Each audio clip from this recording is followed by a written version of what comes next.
साथियों नमस्कार, आपका स्वागत है आपके अपने YouTube चैनल अमित कुमार तेवतिया पर। और बहुत ही हर्ष का विषय है कि उत्तर प्रदेश सरकार ने होने वाले प्रारंभिक अहर्ता परीक्षा अर्थात पेट का सिलेबस जारी कर दिया है।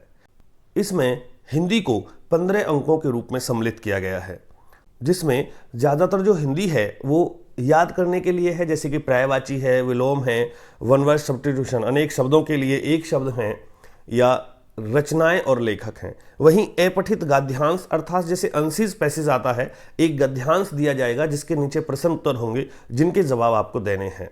मित्रों, हिंदी महत्वपूर्ण स्थान रखती है प्रत्येक परीक्षा में। वहीं आगे आने वाली परीक्षाओं में, जैसे कि आप यूपी पुलिस सब इंस्पेक्टर की अगर तैयारी कर रहे हैं तो उसके लिए आपको हिंदी पढ़नी पड़ेगी, जो आपको पूरी की पूरी हमारे चैनल पर प्रोवाइड कराई गई है। हम हिंदी व्याकरण आपको पहले ही वीडियोस में प्रोवाइड करा चुके हैं और अब हम पढ़ रहे हैं हिंदी साहित्य का इतिहास। हिंदी साहित्य के इतिहास का पहला भाग यानी आदिकाल हम आप तक पहुंचा चुके हैं। आज हम शुरू कर रहे हैं भाग 2 भक्तिकाल। आइए विस्तार से जानते हैं भक्तिकाल को, और इसमें आपको लेखक और उनकी रचनाओं से भी अवगत कराया जाएगा। तो शुरू करते हैं भक्तिकाल। मित्रों, भक्तिकाल का जो समय माना गया है वो 1350 ईस्वी से 1650 ईस्वी तक माना गया है। अर्थात इन 300 वर्षों में जो हिंदी साहित्य लिखा गया वह भक्तिकाल के अंतर्गत आ जाता है।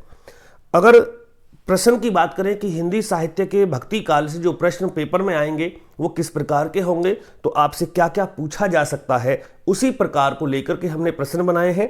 पहला प्रश्न है कि हिंदी साहित्य में भक्तिकाल का उदय कहां से माना जाता है। हिंदी साहित्य में भक्ति काल का जो शुरुआत हुई वो दक्षिण भारत से हुई। वहीं दूसरा प्रश्न हो सकता है कि भक्ति आंदोलन को दक्षिण भारत से उत्तर भारत में लाने का श्रेय किसे दिया जाता है, या कौन व्यक्तित्व है जो इसे उत्तर भारत तक लेके आए, तो इनका नाम है रामानंद।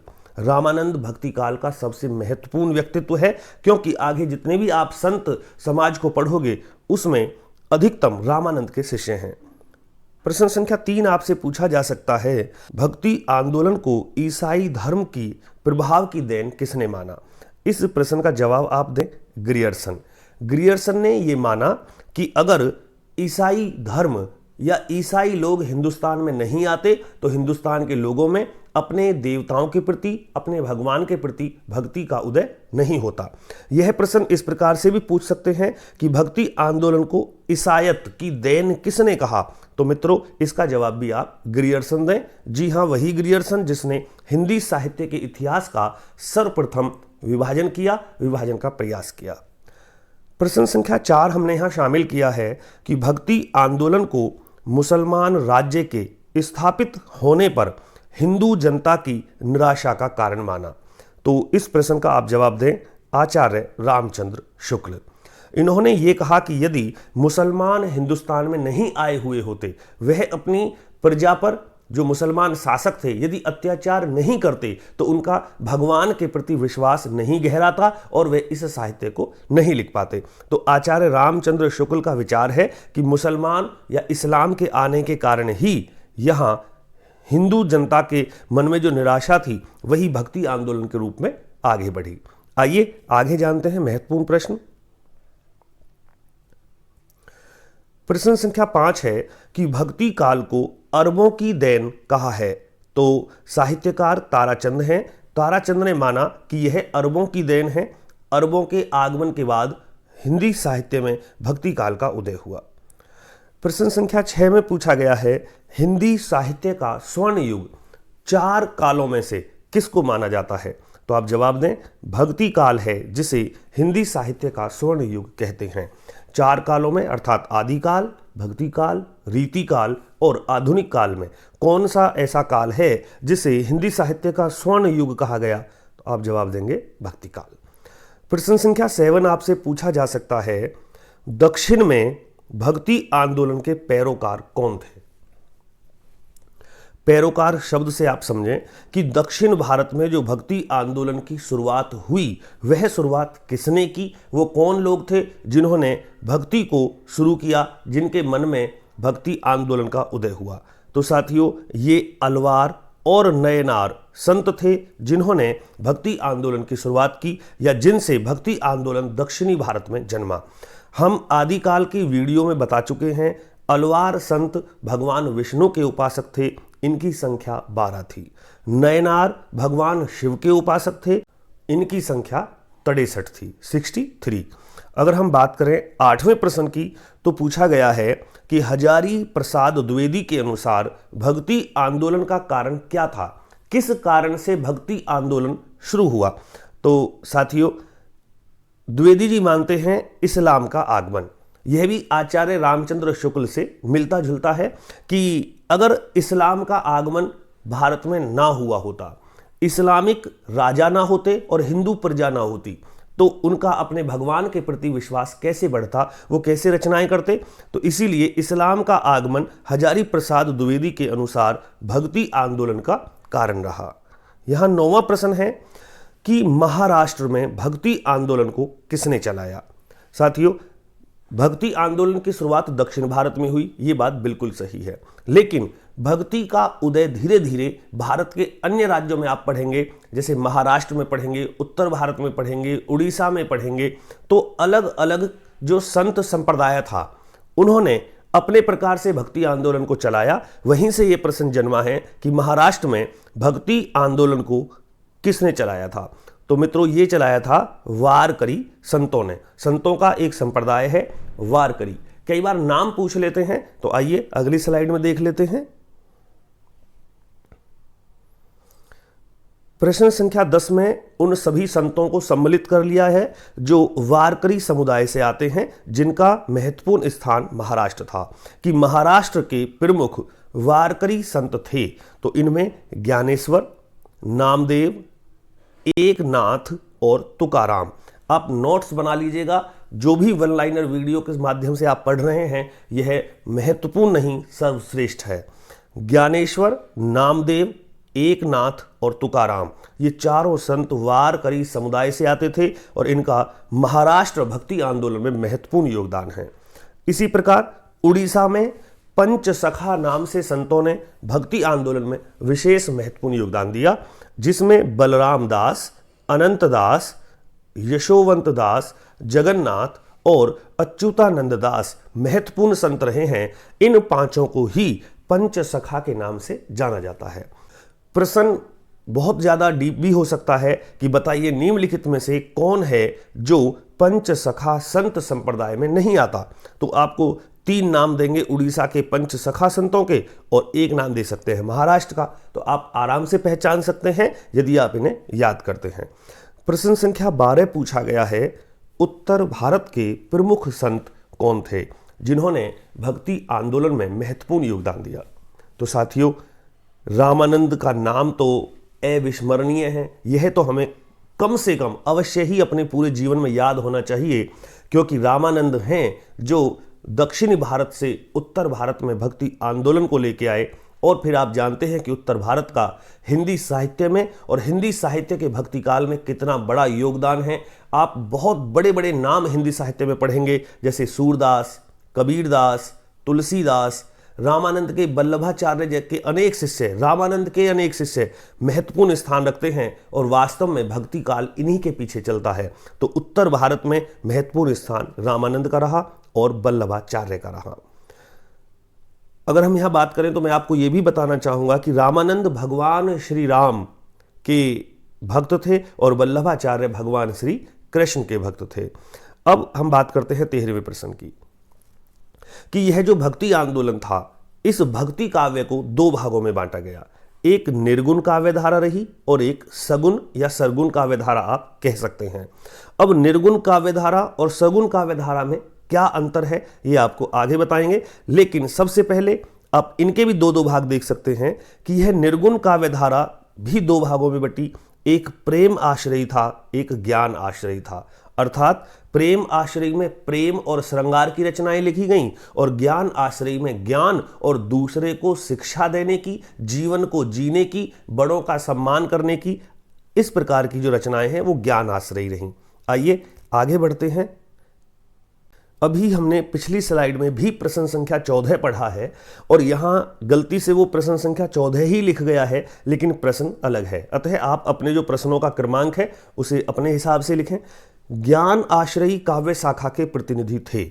तो साथियों, ज्ञान आश्रयी शाखा के प्रतिनिधि थे कबीर।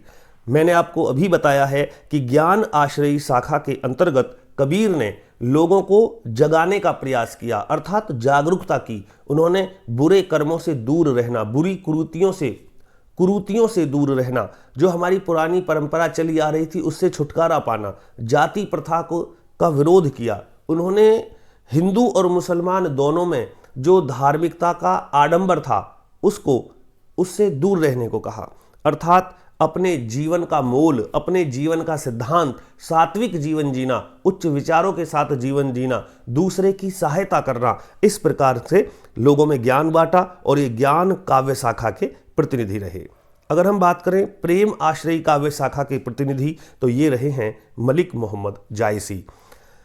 प्रेम आश्रयी में जहां श्रृंगार की बात करें तो जायसी ने बहुत महत्वपूर्ण रचना लिखी हैं, आप आगे पढ़ेंगे। 16वां प्रश्न है कि जिस प्रकार से निर्गुण को दो भागों में बांट दिया, एक प्रेम आश्रयी और एक ज्ञान आश्रयी, उसी प्रकार से सगुण काव्यधारा को भी दो शाखाओं में बांटा गया, एक कृष्ण मार्गी और एक राम मार्गी। कृष्ण मार्गी वो साहित्यकार थे, वो संत समाज था जो भगवान कृष्ण को मानता था, और राम मार्गी संत भगवान राम को मानते थे और उन्होंने राम के विषय में ही अपने साहित्य में लिखा है। कृष्ण आश्रयी शाखा के प्रतिनिधि, सब जानते हैं कि सूरदास ने भगवान श्री कृष्ण को सखा भाव में जो लिखा है, जो वात्सल्य रूप लिखा है, ऐसा ना कोई लिख पाया और ना किसी ने लिखने की चेष्टा की। तो साथियों, सूरदास कृष्ण आश्रयी शाखा के प्रतिनिधि थे। 18वें प्रश्न को यदि हम ध्यान से देखें तो राम आश्रयी शाखा के प्रतिनिधि के विषय में पूछा गया है, और राम आश्रयी शाखा में जब राम का नाम आता है तो मन में सीधा रामचरितमानस की बात आती है, जिसके रचनाकार तुलसीदास जी राम आश्रयी शाखा के प्रतिनिधि हैं। आइए आगे बढ़ते हैं। प्रश्न संख्या 19 में पूछा है कि प्रबंधात्मक काव्य कृतियां भक्ति काल में कौन सी थीं। तो साथियों, पद्मावत, रामचरितमानस और रामचंद्रिका ये प्रसिद्ध प्रबंधात्मक काव्य कृतियां थे। यहां आपको फिर हम बता दें कि प्रबंध आत्मक काव्य कृतियां हैं जो एक ही कथानक को लेकर के लिखी गई हों, जो एक के विषय में हों। जैसे पद्मावत महाराणा रतन सिंह राठौर और उनकी पत्नी पद्मावत के विषय में है, उन्हीं का किस्सा, उन्हीं की कहानी पूरे पद्मावत में चलती है। रामचरितमानस में भगवान श्री राम के पीछे पीछे लिखा गया है, भगवान श्री राम के पीछे पूरा साहित्य है, और रामचंद्रिका में भी भगवान श्री राम के पीछे पूर्ण साहित्य केशव चंद्र सेन ने लिखा है। रामचंद्रिका हाल ही में जेल वार्डन के पेपर में भी पूछ लिया गया है। 20वां प्रश्न है मुक्तक काव्य कृतियों के उदाहरण हैं। कबीर के पद, गीतावली, कवितावली, अन्य जिसमें छोटे छोटे फुटकर पद हैं, जिसमें पहले पद का दूसरे पद से कोई लेना देना नहीं है, वह मुक्तक काव्य होते हैं। 21वां प्रश्न, यहां यह पूछा जा सकता है कि निर्गुण शाखा की क्या विशेषता थी, निर्गुण शाखा के अंतर क्या था। तो साथियों, निराकार ईश्वर में विश्वास करना, जाति प्रथा का विरोध, हिंदू और मुस्लिम एकता, धार्मिक रूढ़ियों का विरोध, रहस्यवाद का प्रभाव और लोक भाषा में रचनाएं, यह निर्गुण शाखा की प्रमुख विशेषताएं थीं। अर्थात निर्गुण शाखा में जाति प्रथा का विरोध हुआ कि सब ही एक समान हैं। हिंदू मुस्लिम एकता का सबसे बड़ा जो प्रचार हुआ वो निर्गुण शाखा के अंतर्गत। धार्मिक रूढ़ियों का विरोध, अर्थात पूजा पाठ करना, मूर्ति पूजा करना, यह आडंबर बताया गया। यह सब कबीर के द्वारा जो भी बातें मानी गई वही निर्गुण शाखा की प्रमुख विशेषताएं हैं। प्रश्न संख्या 22 में पूछा है कि सगुण शाखा के अंतर्गत क्या था। तो अवतारवाद में विश्वास करना और ईश्वर की लीलाओं का वर्णन करना, यह महत्वपूर्ण सगुण शाखा की विशेषताएं थीं। यहां निराकार और अवतारवाद को समझना होगा। निराकार का अर्थ है जिसका कोई आकार नहीं है। अगर आपको दो पंक्तियां कही जाएं तो हम कह सकते हैं जिसमें जीवन का सिद्धांत हो कि बड़ों की सेवा करो और प्रत्येक व्यक्ति भगवान है, प्रत्येक व्यक्ति के अंदर जीवात्मा है, सबको बराबर मानना चाहिए, पुण्य कर्म करना चाहिए और किसी को दुख नहीं देना चाहिए, यह निर्गुण सिखाता है। सगुण में अवतारवाद अर्थात भगवान कृष्ण के कार्यों का परिचय दिया जाता है कि जैसा कृष्ण ने जीवन को जिया, जैसा राम ने जीवन को जिया, जैसे हनुमान ने सेवा भाव से भगवान राम की सेवा की, इस प्रकार से सगुण शाखा में उदाहरण दिए जाते हैं। आगे बढ़ते हैं। प्रश्न संख्या 23 कि कबीर ने अपने आदर्श राज्य को क्या कहा? तो साथियों, कबीर ने अमर देश अपने आदर्श राज्य को कहा है। अपने अपने हिसाब से इनके हिंदी साहित्य का जो राज्य रहा उसमें क्या नाम दिया? अगर प्रश्न संख्या 24 पूछें कि रैदास के द्वारा आदर्श राज्य को क्या कहा गया है, तो इन्होंने बेगमपुरा कहा। यहाँ बिना गम दुख अर्थात बिना दुखों का जो स्थान है बेगमपुरा, जिसमें कोई गम नहीं है, उसको अपना आदर्श राज्य कहा है। तुलसी जी ने आदर्श राज्य माना है रामराज को, कि जिस प्रकार भगवान श्री राम का राज्य था जिसमें कोई दुख ही नहीं था, इस प्रकार का राज्य ही आदर्श राज्य है। अगर हम बात करें 26वें प्रश्न की, तो प्रमुख संत कवि कौन थे? साथियों, संत कवि कबीर, रैदास, नामदेव, धर्मदास, मलूकदास, दादू, सुंदरदास और चरणदास, ये महत्वपूर्ण संत थे जिनकी कलम से निकली संतवाणी हिंदी साहित्य का भक्ति काल का साहित्य बनी। साथियों, कबीर विवाहित थे, कबीर के बच्चे थे, पत्नी थी, लेकिन इन्होंने फिर भी कहा कि गृहस्थी से बड़ा संत जीवन कोई नहीं है। कबीर एकमात्र ऐसे संत कवि थे जो गृहस्थ जीवन जीते हुए संत कहलाए। रैदास के विषय में कौन नहीं जानता कि मन चंगा तो खटोटी में गंगा, यह रैदास का जीवन रहा। साथियों, 27वां प्रश्न है कि भाषा की उलट बांसी शैली थी। यह उलट बांसी शैली संत काव्य की थी। जो संतों के द्वारा काव्य की रचना हुई उसकी शैली को उलट बांसी शैली की संज्ञा दी गई है। आइए देखते हैं कुछ और महत्वपूर्ण प्रश्न। 28वां प्रश्न अति महत्वपूर्ण है कि सुंदरदास संत को छोड़ते हुए सभी संत कवि कुछ ना कुछ कार्य करते थे, उनका कुछ ना कुछ रोजगार था। जैसे कबीर जुलाहा का काम करते थे, नामदेव संत दर्जी थे, रैदास मोची थे, संत दादू बुनकर थे जो कपड़े बुनने का काम करते हैं, सेना नाई का काम करते थे और सदना कसाई था। इन्होंने अपने रोजगार में रहते हुए भगवान को, इन्होंने अपने रोजगार के साथ साथ हिंदी साहित्य में महत्वपूर्ण योगदान दिया काव्य रचना के माध्यम से। 29वां प्रश्न कि कबीर की भाषा को सधुकड़ी किसने कहा? बहुत महत्वपूर्ण प्रश्न है, तो आप इस प्रश्न का जवाब दें। आचार्य रामचंद्र शुक्ल, इन्होंने कबीर की भाषा को सधुकड़ी कहा है। सधुकड़ी भाषा में अगर पूछा जाए क्या है, तो इसमें राजस्थानी, पंजाबी और खड़ी बोली इन्हें सम्मिलित किया गया है और इन्हीं से ही ये भाषा बनी। 30वां प्रश्न है कि कबीर की भाषा को पंचमेल खिचड़ी किसने कहा? साथियों, पंचमेल खिचड़ी कबीर की भाषा को कहा डॉक्टर श्याम सुंदर दास ने। 31वां प्रश्न है कबीर को वाणी का डिक्टेटर कहा। बहुत महत्वपूर्ण प्रश्न है। वाणी का डिक्टेटर, डिक्टेटर बोलते हैं तानाशाह को, जिसने प्रत्येक प्रकार के शब्दों पर अपनी कमांड कर रखी थी। कबीर जिस क्षेत्र में जाते उसी क्षेत्र के हिंदी शब्दों का प्रयोग अपने काव्य में कर देते, तो हजारी प्रसाद द्विवेदी ने इन्हें वाणी का डिक्टेटर कह दिया। 32वां प्रश्न है कि हिंदी साहित्य की अमूल्य निधि कहा जाता है। देखिए, नागमती का वियोग वर्णन। साथियों, नागमती का वियोग वर्णन एक छोटा सा हिस्सा है पद्मावत पुस्तक का। पद्मावत पुस्तक किसने लिखी? मलिक मोहम्मद जायसी ने। मलिक मोहम्मद जायसी किस शाखा के कवि हैं? प्रेम आश्रयी निर्गुण। तो प्रेम आश्रयी निर्गुण में उन्होंने नागमती का जो वियोग वर्णन है, ये एक पाठ है। राणा रतन सिंह राठौर जब अपनी पत्नी नागमती को छोड़ करके सिंघल द्वीप में रानी पद्मावत को लेने के लिए चले जाते हैं, जहां उनकी प्रेम कहानी पद्मावत से होती है, तो वहीं उनकी जो पहली पत्नी है नागमती, वह उनके वियोग में किस प्रकार तड़पती है, यह वर्णन मलिक मोहम्मद जायसी से सुंदर किसी साहित्यकार ने नहीं किया। इसीलिए हिंदी साहित्य की अमूल्य निधि साहित्यकारों ने कहा, नागमती को वियोग वर्णन को यह कोई अलग पुस्तक नहीं है, यह एक छोटा सा हिस्सा है पद्मावत पुस्तक का। आइए आगे देखते हैं। 33वां प्रश्न है कि मलिक मोहम्मद जायसी निवासी थे, या कई बार आ जाता है कि मलिक मोहम्मद को जायसी शब्द कहां से जुड़ा, तो जायसी शब्द जुड़ने का कारण है ये जायस के रहने वाले थे, इसीलिए उनके नाम के साथ में जायसी जोड़ा गया। 34वां प्रश्न आप सुन लीजिए कि जायसी समकालीन थे, अर्थात भारत में उस समय कौन कौन राजा रहे हैं जब जायसी थे, तो मलिक मोहम्मद जायसी लोदी वंश के समकालीन थे।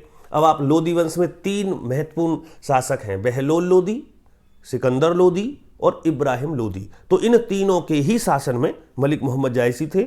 उसके बाद में मुगल वंश की नींव पड़ गई थी, बाबर रहा, उसके बाद फिर हुमायूं, और हुमायूं के बाद शेर शाह सूरी कुछ दिन दिल्ली की गद्दी पर रहा, इसीलिए मलिक मोहम्मद जायसी इन सभी ऐतिहासिक राजाओं के समय में थे।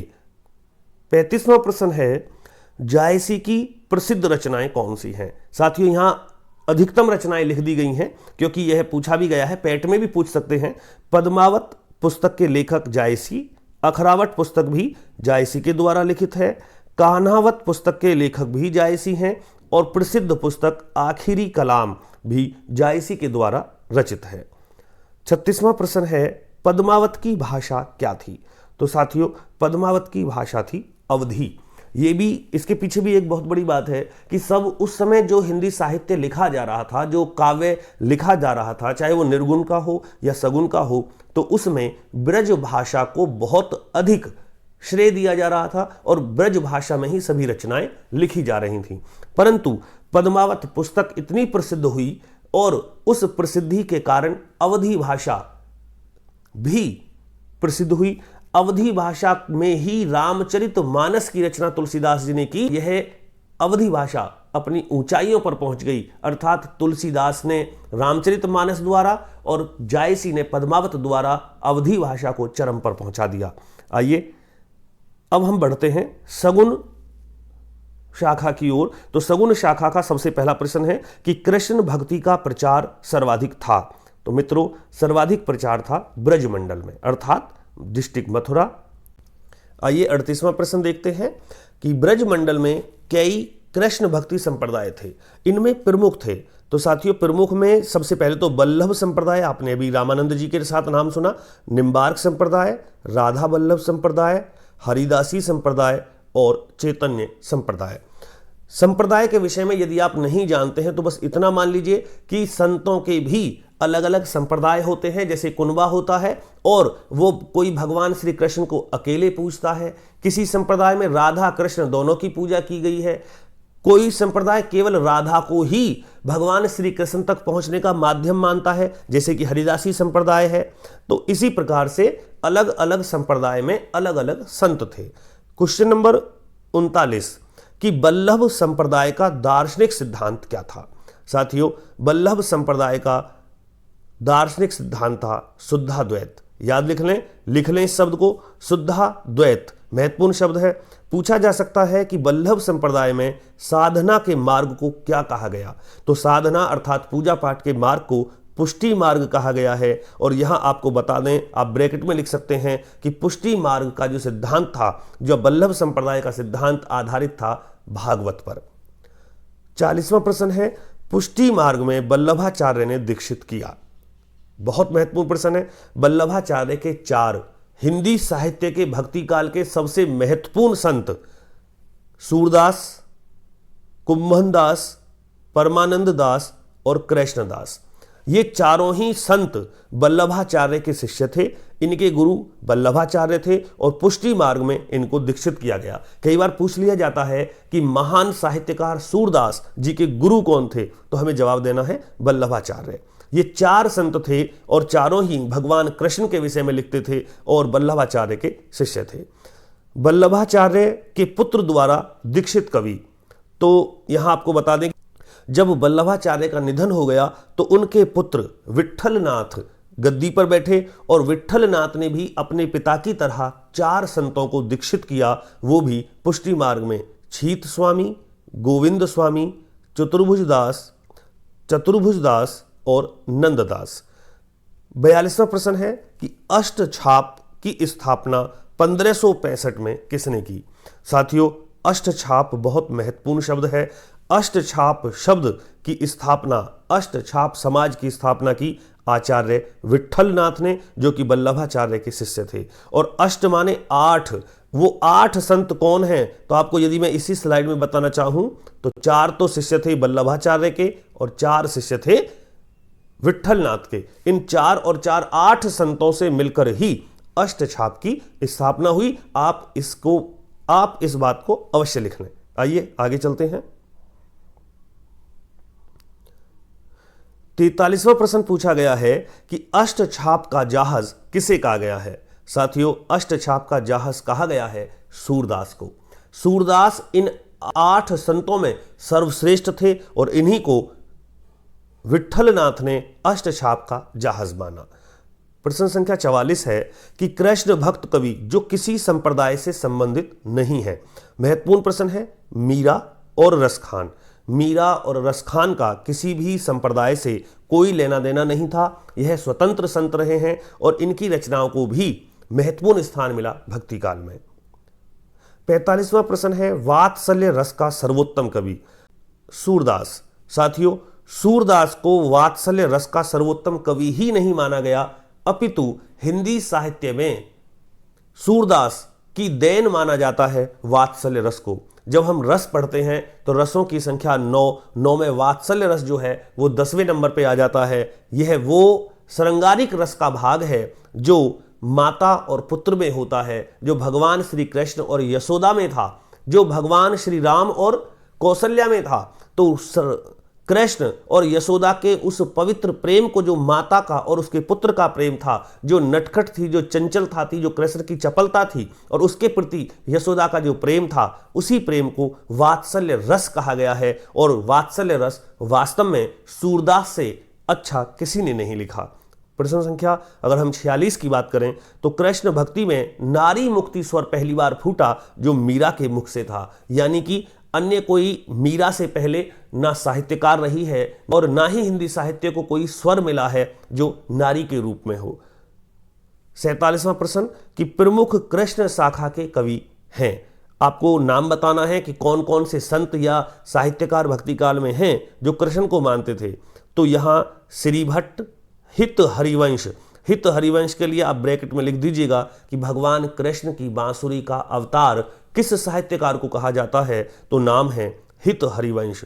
हरिदास जो हरिदासी संप्रदाय से थे, और नरोत्तम दास जिन्होंने सुदामा चरित की रचना की। यह 4 महत्वपूर्ण संत हैं जिन्होंने कृष्ण के विषय में लिखा। अब यहाँ केवल 4 संत नहीं कहेंगे, इसमें आप मीरा का नाम जोड़ दें, सूरदास का नाम जोड़ दें, रसखान का नाम जोड़ दें, और उन अष्टछाप कवियों को बिल्कुल ना भूलें जो वल्लभाचार्य और विट्ठलनाथ के शिष्य थे। तो 4 यहाँ दिए गए हैं, मीरा और रसखान हैं, और 8 वो हैं। तो 8 और 4 12 और 2 14 महत्वपूर्ण संत वो रहे हैं जिन्होंने भगवान कृष्ण की भक्ति में रचनाएं की। आइए आगे देखते हैं सवाल।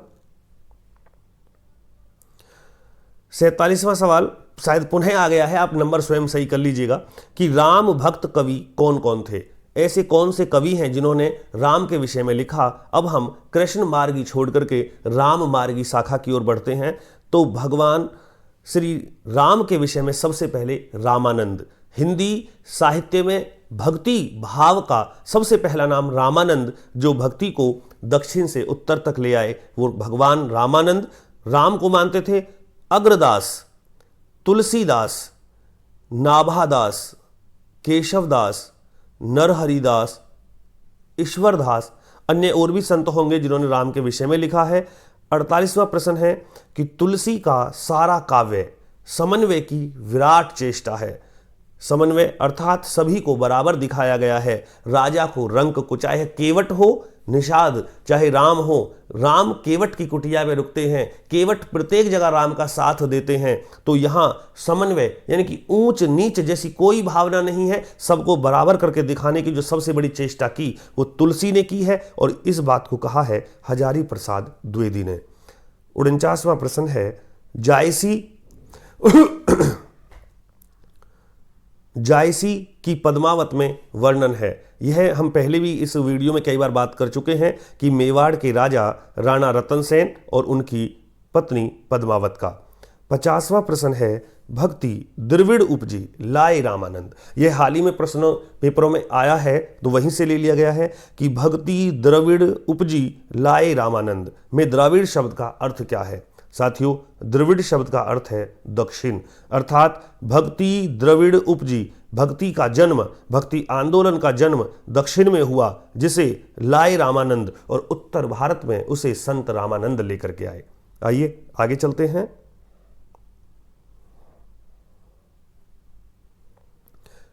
51वां प्रश्न है कि भक्तिकालीन हिंदी साहित्य की प्रमुख रचनाएं कौन कौन सी हैं। तो अगर हम निर्गुण संत काव्य की बात करें तो निर्गुण संत में सबसे पहले कबीर का नाम आता है, जो ज्ञान आश्रयी शाखा के कवि हैं और ज्ञान आश्रयी शाखा के प्रतिनिधि कहलाते हैं। इन्होंने बीजक, साखी, सबद और रमैनी की रचना की, यानी कि साखी, सबद, रमैनी इन तीनों ही रचनाओं को एक पुस्तक में सम्मिलित किया गया है, जिसे बीजक बोलते हैं। आप यहाँ ये भी ध्यान रखेंगे कि जो कबीर थे वो बिल्कुल अनपढ़ थे। कबीर की रचनाओं का संकलन किया गया है इनके शिष्य धर्मदास द्वारा। लिख लें, कबीर की रचनाओं का संकलन किया धर्मदास ने, और धर्मदास ने इन सभी को लिखा। कबीर बोलते रहे, धर्मदास लिखते रहे, कहीं साखी बोली, कभी सबद बोला, कभी रमैनी बोली, और इन्हीं का जो एक संकलन है, जो संग्रह है, वह बीजक कहलाता है। रैदास के द्वारा लिखी गई या जो उनके फुटकर पद मिले हैं, कोई पुस्तक नहीं मिली है, लगभग 40 ऐसे पद मिले हैं जो रैदास ने बोले हैं, उन्हें बानी कहा गया है। सुंदर विलाप प्रसिद्ध रचना है सुंदरदास की। रतन खान और ज्ञान बोध रचना है मलूक दास की।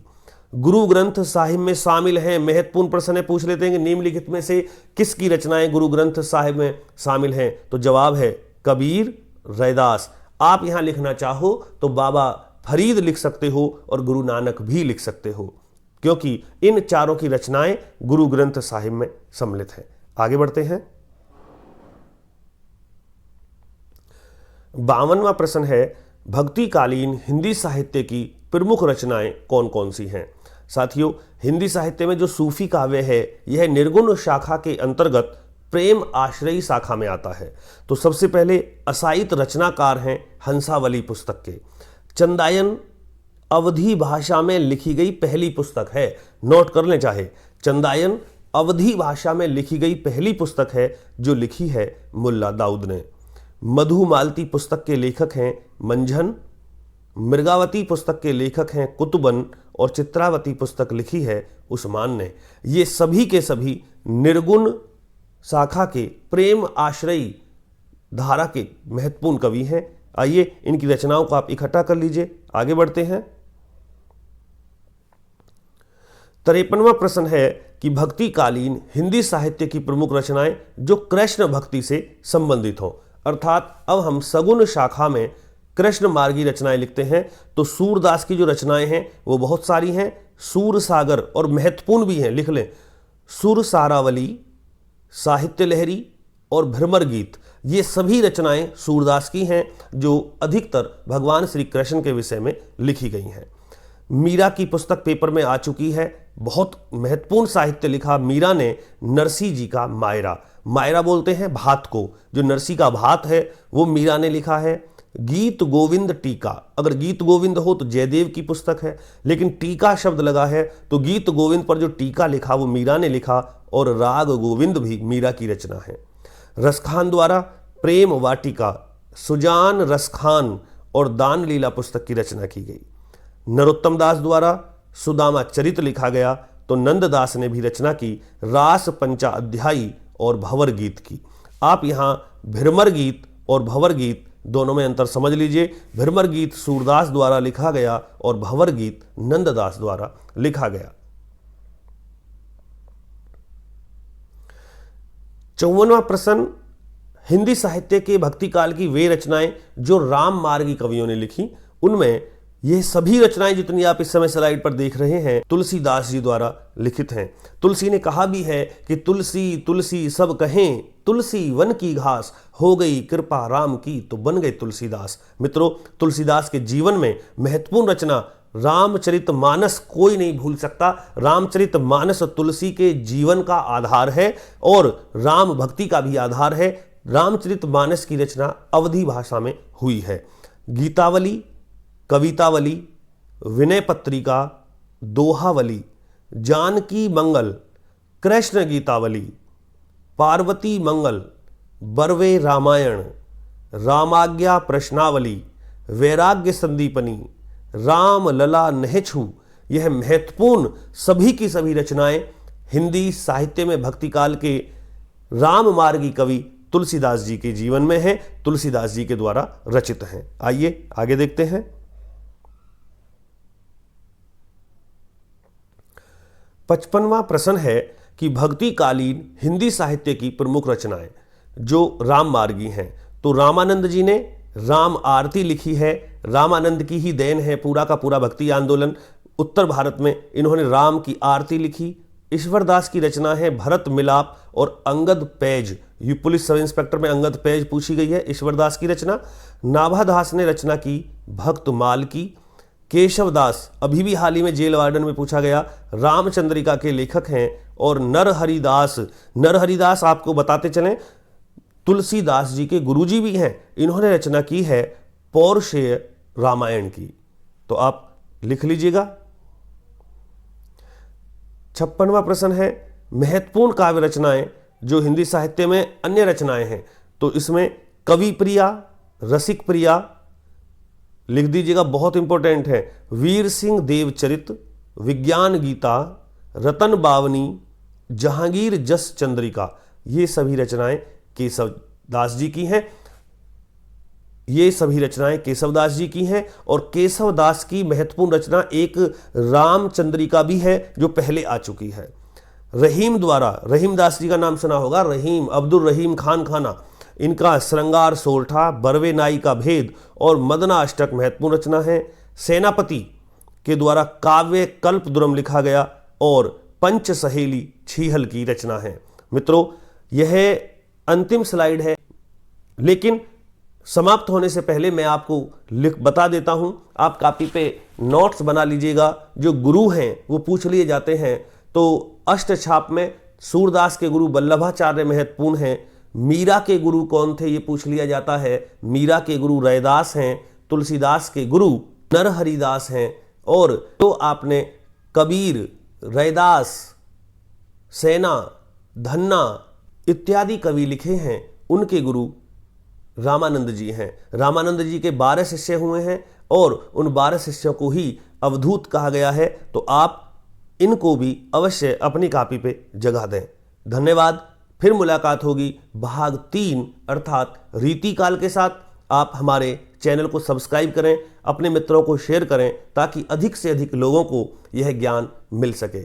मुझे यानी अमित तेवतिया को दीजिएगा अनुमति। फिर मुलाकात होगी। नमस्कार।